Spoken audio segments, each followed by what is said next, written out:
Você já imaginou o que aconteceria se o mundo passasse por uma mudança tão radical que a própria natureza fosse transformada em algo totalmente inesperado?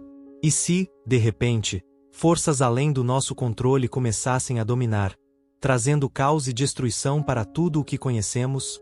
Como você reagiria se, de um dia para o outro, os céus se abrissem e seres sobrenaturais, com poderes incríveis, começassem a invadir a Terra? Essa é a visão que o capítulo 9 do Apocalipse nos apresenta. Mas, antes de pensar que isso é apenas uma história antiga, pare de um momento para refletir. E se essa visão não fosse tão distante assim? O que o Apocalipse tem a nos dizer sobre o futuro? Como devemos encarar as imagens de destruição e sofrimento que se desenrolam nesse livro, em especial neste capítulo 9, onde a realidade parece se distorcer de uma maneira assustadora? Será que estamos preparados para entender o que realmente está em jogo ali?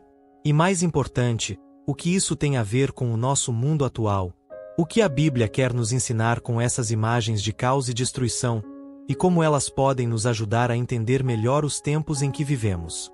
O capítulo 9 do Apocalipse é um dos mais sombrios e complexos da Bíblia, trazendo visões de tormenta, figuras mitológicas e um futuro onde o destino da humanidade parece estar nas mãos de forças além da nossa compreensão. Mas o que tudo isso significa para nós, em pleno século XXI? Será que esses eventos estão realmente predizendo algo que está por vir? Ou será que há uma lição profunda, uma mensagem escondida que precisamos entender antes que seja tarde demais? Prepare-se, porque neste vídeo vamos explorar essas questões de forma profunda e instigante. Vamos tentar entender os mistérios do capítulo 9 de Apocalipse e ver como essas imagens poderosas podem falar diretamente ao nosso coração. Você está pronto para descobrir o que o futuro pode nos reservar? Ou será que o Apocalipse é mais do que apenas destruição? Será que há algo mais, algo que pode transformar a forma como vemos o mundo ao nosso redor? Vamos juntos desvendar os enigmas desse capítulo e ver como essas visões antigas ainda reverberam nos dias de hoje.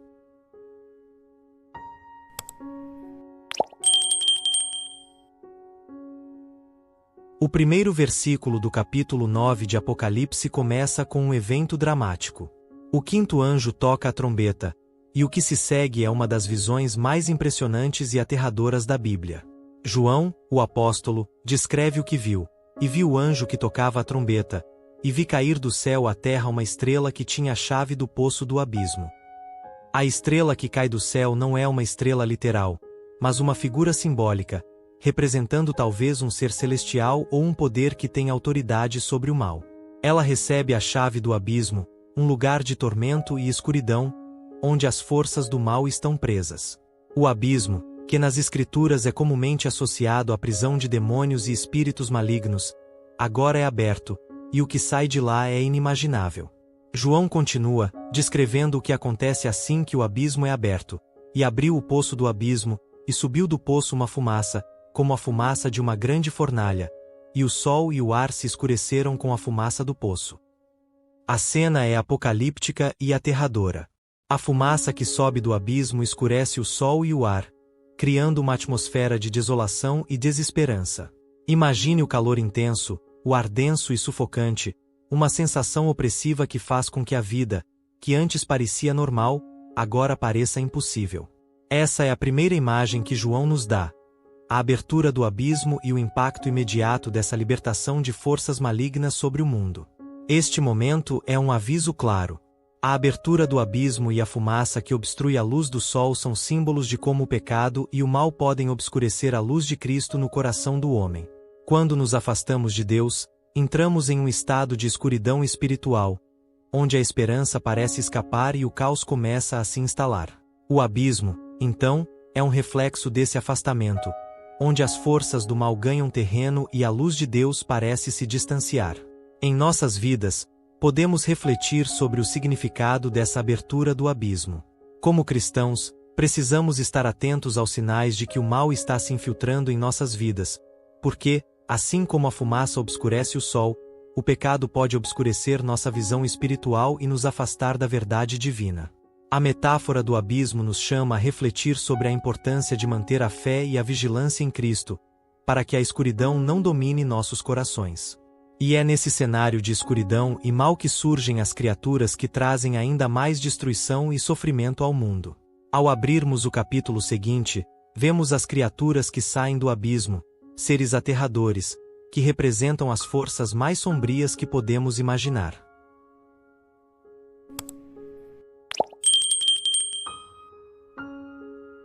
Nos versículos 3 a 6, do capítulo 9 de Apocalipse, vemos: agora, à medida que o abismo é aberto e a fumaça cobre a terra, algo ainda mais aterrador começa a surgir. De dentro do abismo, João vê uma nuvem de criaturas demoníacas, as locustas, que saem e começam a devastar o mundo. O apóstolo descreve: e da fumaça saíram gafanhotos sobre a terra, e foi-lhes dada autoridade, como têm autoridade os escorpiões da terra. Essas criaturas não são gafanhotos comuns, mas algo muito mais temível. Elas têm a aparência de locustas, mas são descritas com características sobrenaturais, com o poder de ferir e torturar os homens. Essas locustas, que João observa, não são criaturas físicas comuns que vemos em nosso mundo, mas seres com uma força maligna imensa, dotadas de poder sobrenatural. Elas não podem matar as pessoas, mas têm a habilidade de infligir dor e sofrimento de uma maneira que é comparada à picada de um escorpião, que é conhecida por sua intensa e prolongada dor. E foi-lhes dito que não fizessem dano à erva da terra, nem a qualquer árvore, mas somente aos homens que não têm o selo de Deus na testa. Aqui, vemos que as locustas têm uma missão específica. Elas são enviadas para punir aqueles que não pertencem a Deus, que não têm o selo divino, como uma forma de juízo. As pessoas que não são protegidas por esse selo de Deus se veem à mercê dessas criaturas. Elas não podem morrer, mas sofrem por 5 meses, sendo atormentadas pela dor das picadas dessas locustas demoníacas. João descreve a angústia das vítimas: e naqueles dias os homens buscarão a morte, mas não a encontrarão. Desejarão morrer, mas a morte fugirá deles. O sofrimento é tão grande que a morte parece ser uma fuga desejada, mas ela não chega. Esta imagem é um dos momentos mais angustiantes do Apocalipse, mostrando o poder do mal sobre a humanidade. O sofrimento causado por essas locustas não é apenas físico, mas também espiritual. O sofrimento que João descreve é uma metáfora para o estado de tormento espiritual que aqueles que rejeitam a Deus enfrentam.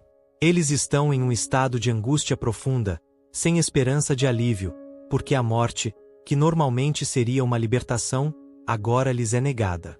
Em certo sentido, esses tormentos representam as consequências de uma vida longe de Deus, onde a dor e o vazio prevalecem. À medida que as locustas continuam seu trabalho devastador, a visão de João se torna ainda mais sombria e perturbadora. A descrição das criaturas que atormentam os ímpios, em sua aparência e comportamento, nos prepara para o que vem a seguir. Algo ainda mais aterrador e impressionante.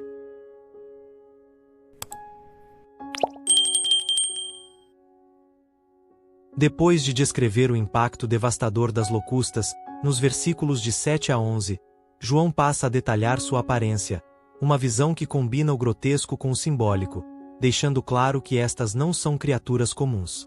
Ele escreve: e o aspecto dos gafanhotos era semelhante a cavalos aparelhados para a guerra, e sobre as suas cabeças havia como que coroas semelhantes ao ouro, e os seus rostos eram como rostos de homens.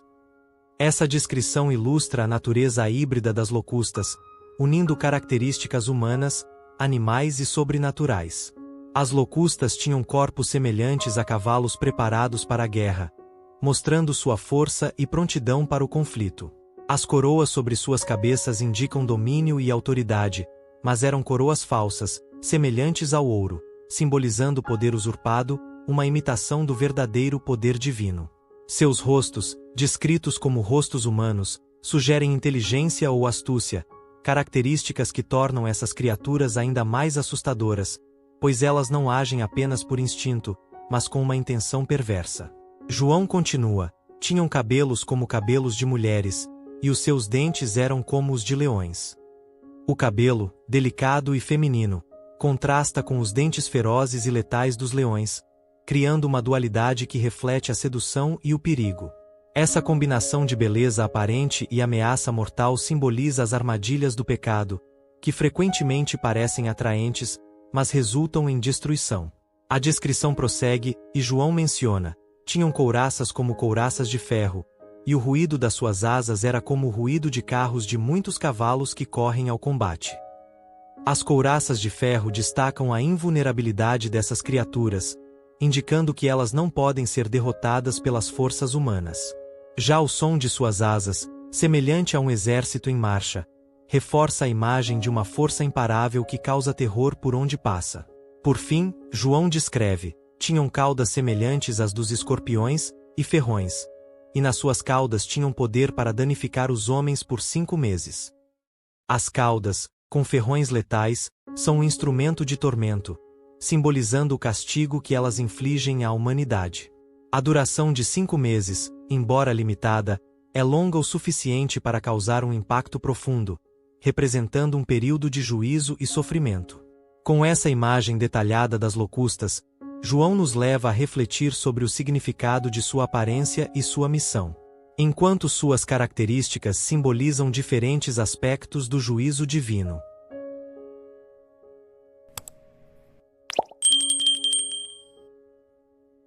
Após a descrição das locustas, João revela um detalhe ainda mais aterrador.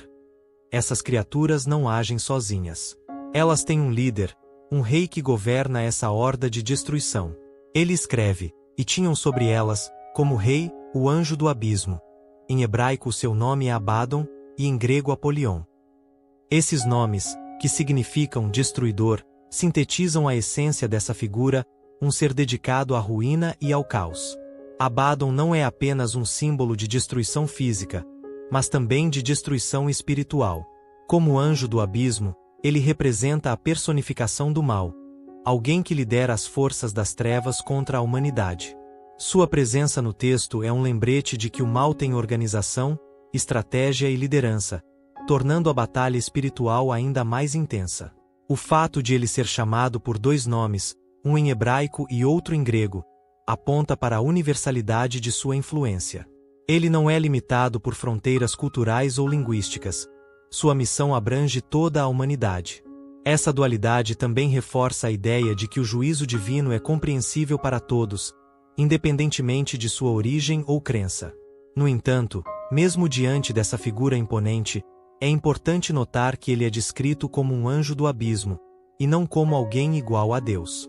Ele está subordinado ao plano divino e só age dentro dos limites permitidos pelo Criador. Isso nos lembra que, por mais assustador que o mal pareça, ele nunca é maior do que a soberania de Deus. Com a introdução de Abaddon, o texto nos conduz a uma reflexão profunda sobre a batalha espiritual e a necessidade de confiar na proteção divina.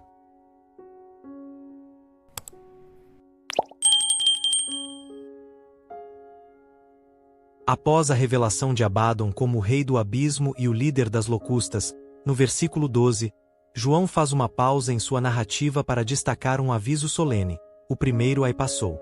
Eis que depois disso vem ainda 2 ais. Essas palavras são um marco na narrativa apocalíptica, sinalizando que, apesar do terror já enfrentado, a humanidade ainda tem pela frente 2 manifestações ainda mais severas do juízo divino. Essa pausa é carregada de significado. Ela reforça que os acontecimentos descritos até agora são apenas uma parte do plano maior de Deus. As tribulações passadas, por mais terríveis que fossem, são apenas o começo de algo ainda mais profundo e impactante. Essa estrutura narrativa não só aumenta a tensão, mas também serve como um chamado à reflexão. Os ais são momentos de grande sofrimento, mas também de despertar espiritual. O uso do termo ai é crucial aqui. Ele não é apenas uma expressão de dor e sofrimento, mas também um sinal de advertência. É como se João estivesse dizendo: atenção, algo muito maior está por vir. Essa mensagem ecoa a necessidade de vigilância e arrependimento, pois o tempo de agir está se esgotando. No contexto cristão, esse trecho também nos lembra da misericórdia de Deus. Mesmo em meio ao juízo, há espaço para arrependimento e retorno à fé. As tribulações, por mais duras que sejam, não são apenas punições, mas também oportunidades para a humanidade reconhecer sua dependência do Criador. Com o fim do primeiro ai, João prepara o cenário para a próxima trombeta, que trará consigo outro capítulo de juízo e revelações. Ele nos deixa em suspense, convidando-nos a continuar a jornada através dessa visão profunda e desafiadora.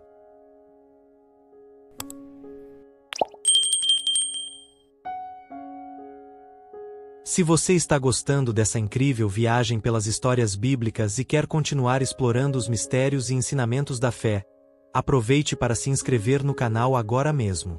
Aqui, você encontra conteúdos que aprofundam sua compreensão e te conectam ainda mais com as lições eternas da Palavra de Deus. E não se esqueça de ativar o sininho para receber notificações sempre que um novo vídeo for lançado. Vamos juntos nessa jornada de aprendizado e reflexão.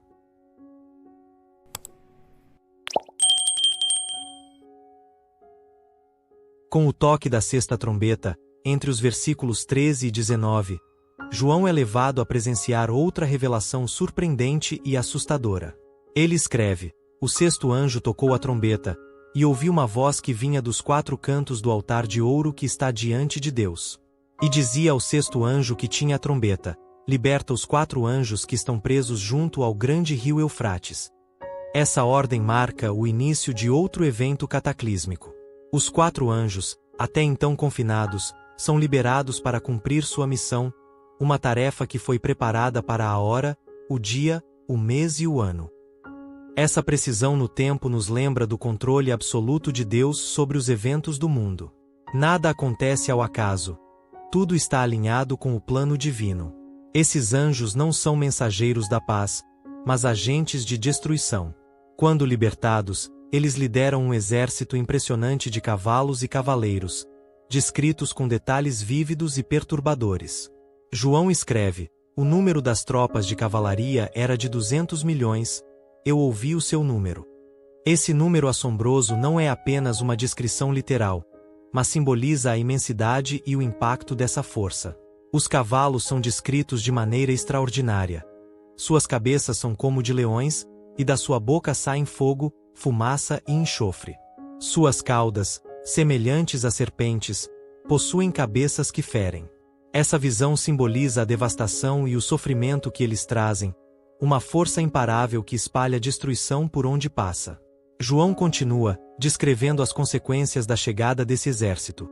Por estas 3 pragas, o fogo, a fumaça e o enxofre que saíam da sua boca, foi morta a terça parte dos homens. Esse número é significativo, representando a magnitude do juízo e o alcance dos eventos. No entanto, é também um lembrete de que a misericórdia de Deus ainda está presente. A destruição não é total, e uma parte da humanidade ainda tem a chance de se arrepender. Com a sexta trombeta, João nos apresenta uma visão aterradora e cheia de simbolismo, mas ainda assim, ela aponta para a soberania e o controle de Deus. A narrativa agora nos levará a refletir sobre a resposta da humanidade diante desses juízos divinos.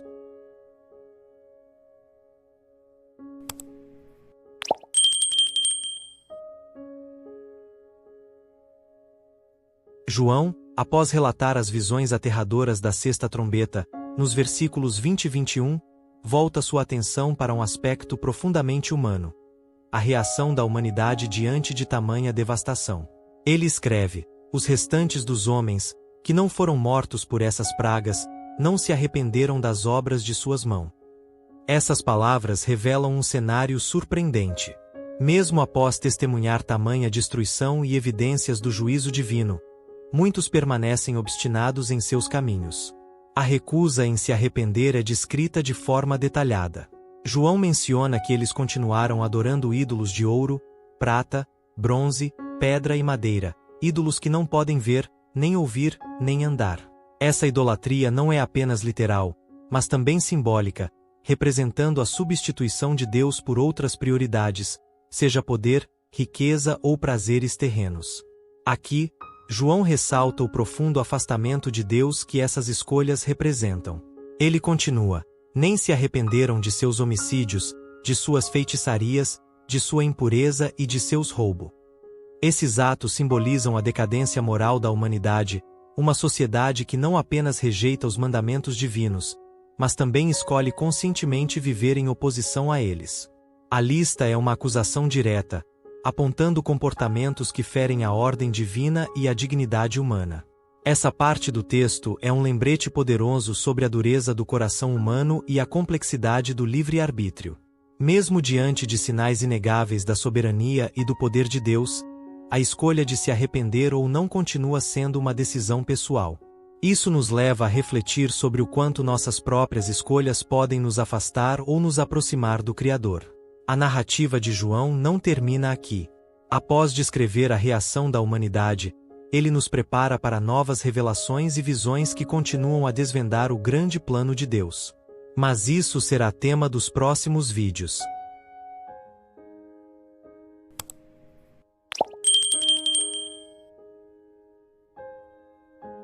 Chegamos ao final de nossa jornada pelo capítulo 9 do livro de Apocalipse, um dos capítulos mais impactantes de toda a Bíblia, que nos oferece uma visão clara e assustadora das consequências do pecado e da rebeldia contra Deus. As pragas descritas por João, com suas criaturas horríveis e o juízo implacável, são um lembrete de que a justiça divina será feita e que, em última instância, Deus reinará soberano sobre toda a terra. Mesmo em meio a tanta destruição e sofrimento, a mensagem de Apocalipse também traz um convite para o arrependimento, um chamado para que nos afastemos do mal e nos voltemos para Deus, antes que a oportunidade se perca. É interessante perceber, como vimos neste capítulo, que mesmo diante de tamanha calamidade, muitos se recusam a se arrepender. Isso mostra a dureza do coração humano e a resistência da nossa carne ao chamado de Deus. No entanto, também nos dá uma reflexão importante. Será que estamos atendendo ao chamado de Deus em nossas vidas? Será que, em meio aos desafios que enfrentamos, estamos buscando uma vida de arrependimento e transformação? Este capítulo nos desafia a olhar para nossas atitudes, a refletir sobre nossas escolhas e a tomar uma decisão consciente de seguir a Deus, buscando a sua graça e misericórdia. Se esse vídeo tocou seu coração, se fez você pensar sobre o seu próprio caminho e sobre o que Deus tem para a sua vida, não deixe de se inscrever no nosso canal. Aqui, buscamos compartilhar cada vez mais ensinamentos que nos aproximem da palavra de Deus, que nos ajudem a viver uma vida mais plena e em sintonia com o seu propósito. Não se esqueça de ativar as notificações para que você nunca perca os próximos vídeos. Temos muito mais conteúdo que pode transformar a sua vida e aprofundar o seu conhecimento sobre as Escrituras. Além disso, deixe o seu comentário aqui embaixo. Eu adoraria saber o que você achou deste estudo e como ele pode ter impactado a sua caminhada de fé. Você também pode compartilhar esse vídeo com amigos e familiares, ajudando a espalhar a mensagem de esperança e arrependimento que o livro de Apocalipse nos traz. Agradeço profundamente por você ter assistido até aqui. Que a reflexão de hoje possa continuar ecoando em seu coração e que você sinta o toque de Deus em sua vida, guiando você em cada passo. Que Ele abençoe você ricamente e que possamos nos encontrar novamente para continuar esse estudo profundo das Escrituras. Fique em paz, e até o próximo vídeo.